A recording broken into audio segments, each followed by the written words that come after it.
बिस्मिल्लाहिर्रहमानिर्रहीम। अस्सलाम वालेकुम नाज़रीन, आज तक हम साइंस में यही पढ़ते आए हैं कि ज़मीन, सूरज, चांद, सितारे वगैरह सारे गर्दिश कर रहे हैं और ज़मीन भी सूरज के गिर्द गर्दिश करती है।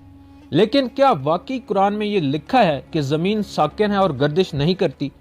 इस हवाले से इंटरनेट पर कई वीडियोस गर्दिश कर रही हैं, जिनमें से एक मौलाना साहब चंद बच्चों को दर्स देते हुए कहते हैं कि ज़मीन तो साकिन है और वो हरकत नहीं करती। आइए सबसे पहले ये वीडियो देखिए, इसके बाद हम इसकी हकीकत को कुरान की रोशनी में जानने की कोशिश करते हैं। जमीन रोटेट कर रही है जी। जमीन तो साकिन है बेटा, जमीन तो जमीन रोटेट करती ही नहीं है, जमीन गर्दिश नहीं करती।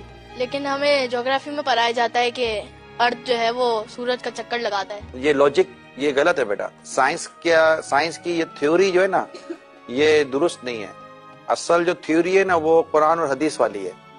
और आला हजरत जो हमारे ना इमाम अहले सुन्नत आला हजरत ने ये प्रूफ किया है कि जमीन साकिन है, यानी जमीन मूव नहीं करती। साकिन को एक अच्छा सा वर्ड इंग्लिश का होता होगा साकिन का, स्टैटिक।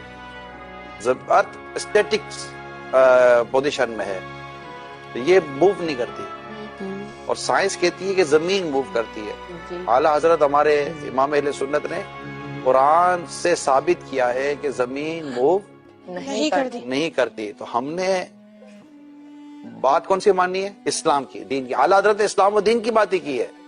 ठीक है बेटा, और कोई क्वेश्चन है ज़हन में? तो फिर हमारा सुबह के टाइम पे सूरज आ जाता है, फिर चांद आ जाता है, तो फिर ये सर्कल कैसे चलता है? सूरज और चांद तो ये तो मूव कर ही रहे ना। मतलब सूरज तो बेटा देखिए, सूरज अपनी गोल है, आपने देखा होगा ना है? सूरज अपने अल्लाह के हुक्म से अपना जो भी इसका साइकिल है उसके साथ वो मूव कर ही रहा है। तो जहां जहां सूरज मूव कर रहा होता है वहां पर उसके टाइमिंग के साथ वो चीजें चल रही होती है ना। तो ये सूरज और चांद की जो गर्दिश है, ये सूरज और चांद का जो आना जाना है। अब सूरज और चांद को यूं समझे कि सूरज गुरूब हो जाता है, जैसे हमारे यहाँ से सूरज गुरूब हो गया तो कहीं तो सूरज तुलू हुआ ना बेटा। जी जी। सूरज नजर आया कहीं। साइंस कहती है जमीन सूरज के गिर्द घूमती है, आला हजरत कहते हैं जमीन ठहरी हुई है। जमीन जमीन जमीन घूमती नहीं है। साइंस वाले बच्चों को भी पढ़ा रहे हैं, जमीन सूरज के गिर्द घूमती है, वो पूरा चक्कर बताते हैं। आला हजरत कहते हैं जमीन ठहरी हुई है। नाजरीन, मौजूदा साइंस इस बात को साबित कर चुकी है कि ज़मीन साकिन नहीं है और अब ये कोई थ्योरी नहीं रही, बल्कि ये एक मुसलमान हकीकत बन चुकी है। लेकिन सवाल ये है कि इस्लाम तो दीन फितरत है, तो फिर यहाँ पर इस्लाम और साइंस के दरमियान तजाद क्यों है? अल्हम्दुलिल्लाह कुरान मजीद के अंदर कोई एक आयत भी ऐसी नहीं है जो कि किसी भी साइंसी कानून या फिर इस्टेब्लिश साइंस के खिलाफ हो, बल्कि कुरान ही को पढ़कर तो मगरिब ने नित नई साइंसी इजादात की हैं। वाज़ेह रहे कि इधर बात इस्टेब्लिश साइंस की हो रही है, ना कि किसी थ्योरी की, क्योंकि थ्योरी को तो साइंस बाज़ौक़ात खुद भी रद्द कर देती है। लेकिन नाज़रीन, यहाँ पर मसला कुरान और साइंस के दरमियान तजाद का नहीं है, बल्कि कुरान की गलत तफसीर करने का है, जो कि इंसानी कमज़ोरी के बायस मुमकिन है, क्योंकि हमारे ज़्यादातर उलमाए कराम साइंस के उलूम से नावाकिफ़ थे और उन्होंने अपने फ़हम के मुताबिक कुरान की तफसीर की। लेकिन आज के दौर में भी अगर कोई इन गलत नज़रियात को फैला रहा है तो ये बहुत ही नामुनासिब सी बात है। इस वीडियो का मकसद किसी भी शख्स की किरदार कुशी करना नहीं है, बल्कि इस्लाह करना मकसद है।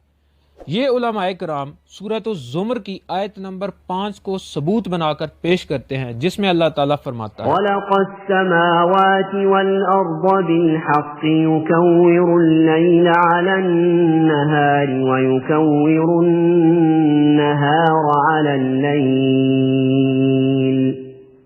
وسخر الشمس والقمر كل يجري لأجل مسمى ألا هو العزيز الغفار۔ نہایت اچھی تدبیر سے اس نے آسمانوں اور زمین کو بنایا، وہ رات کو دن پر اور دن کو رات پر لپیٹ دیتا ہے، اور اس نے سورج چاند کو کام پر لگا رکھا ہے، ہر ایک مقررہ مدت تک چل رہا ہے۔ یقین مانو کہ وہی زبردست اور گناہوں کا بخشنے والا ہے۔ یہاں پر اللہ تعالیٰ نے سورج اور چاند کی گردش کا ذکر کیا ہے کہ کس طرح دن اور رات وجود میں آتے ہیں، لیکن اس آیت کریمہ میں یہ کہیں بھی نہیں لکھا کہ سورج زمین کے گرد گردش کرتا ہے اور زمین ساکن ہے، بلکہ قرآن میں کہیں بھی نہیں لکھا کہ زمین ساکن ہے۔ تو اس بات کے جواب میں علماء کرام سورۃ الانبیاء کی آیت نمبر 31 کو پیش کرتے ہیں، جس میں اللہ تعالیٰ فرماتا ہے وَجَعَلْنَا فِي الْأَرْضِ رَوَاسِيَ أَن تَمِيدَ بِهِمْ وَجَعَلْنَا فِيهَا فِجَاجًا سُبُلًا لَعَلَّهُمْ يَهْتَدُونَ، اور ہم نے زمین میں پہاڑ بنا دیے تاکہ وہ مخلوق کو ہلا نہ سکے، اور ہم نے اس میں کشادہ راہیں بنا دیں تاکہ وہ راستہ حاصل کریں۔ اس آیت کریمہ میں اللہ تعالیٰ فرماتا ہے کہ ہم نے زمین میں پہاڑ بنا دیے تاکہ وہ مخلوق کو ہلا نہ سکے۔ یہاں پر مخلوق کو ہلانے سے مراد زلزلے ہیں، یعنی زمین کی مختلف ٹیکٹونک پلیٹس کے درمیان اللہ تعالیٰ نے پہاڑوں کو کیلوں کی طرح گاڑ دیا تاکہ یہ ٹیکٹونک پلیٹس بہت زیادہ حرکت نہ کریں۔ اگر ایسا ہوتا تو زمین پر آنے والے زلزلوں کی شدت اتنی زیادہ ہوتی کہ یہاں پر زندگی کا وجود ہی ناممکن ہوتا۔ ابھی بھی زمین پر ہر سیکنڈ کے اندر 2 زلزلے آتے ہیں، لیکن ان پہاڑوں کی وجہ سے ان کی شدت بہت کم ہو جاتی ہے اور بہت زیادہ نقصان نہیں ہوتا۔ جو لوگ ابھی بھی زمین کے ساکن ہونے کے قائل ہیں، ان کو ہم سورہ یاسین کی آیت نمبر 40 کا حوالہ دیتے ہیں، جس میں اللہ تعالیٰ فرماتا ہے لا الشمس ينبغي لها أن تدرك القمر ولا الليل سابق النهار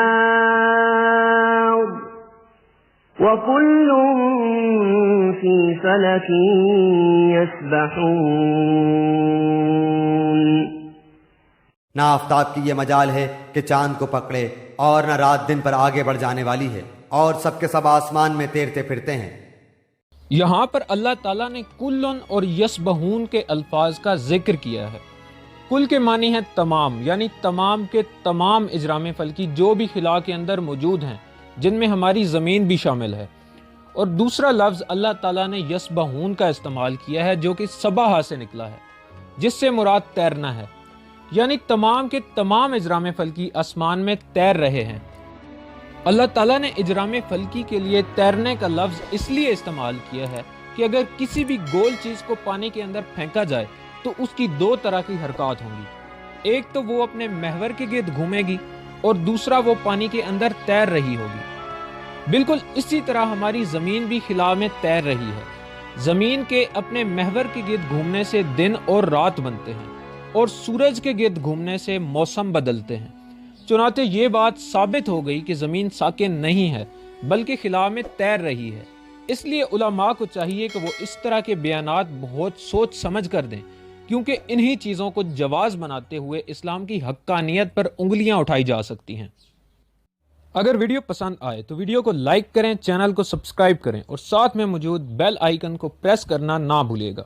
اس طرح کی مزید معلوماتی ویڈیوز کے لیے دیکھتے رہیے علمی ورلڈ۔